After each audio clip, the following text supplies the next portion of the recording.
There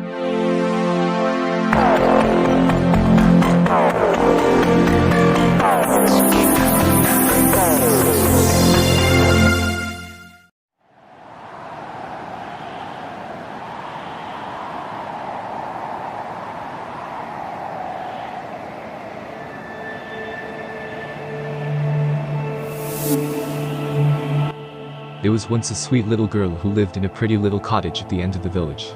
She always wore a red cloak with a hood, so people called her Little Red Riding Hood. One morning, Little Red Riding Hood's mother said, "Put on your things and go to see your grandmother. She has been ill. Take along this basket with food for her daughter." It was a bright and sunny morning, so Little Red Riding Hood stopped to pick a bunch of flowers for her grandmother. Little Red Riding Hood wandered from her path, when from behind her a gruff voice said, "Good morning, Little Red Riding Hood." Little Red Riding Hood turned around and saw a great big wolf.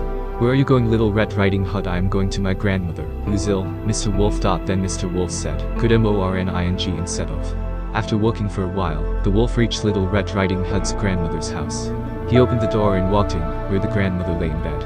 He made one jump at her, but she jumped out of bed and into a closet. So the wolf put on the cap which she had dropped and crept under the bedclothes. In a short while, Little Red Riding Hood knocked at the door and walked in saying, "Good morning, grandmother. I have bought you food. And here is a bunch of flowers I gathered in the wood." As she came nearer to the bed, she said, "Why, grandmother, what a big mouth you have, all the better to eat you up with, my dar," he said, as he sprang at Little Red Riding Hood. Just at that moment, 2 hunters were passing by the cottage and heard her scream. They rushed in and killed the wolf, and everybody was happy that Little Red Riding Hood had been saved, and Little Red Riding Hood learned her lesson.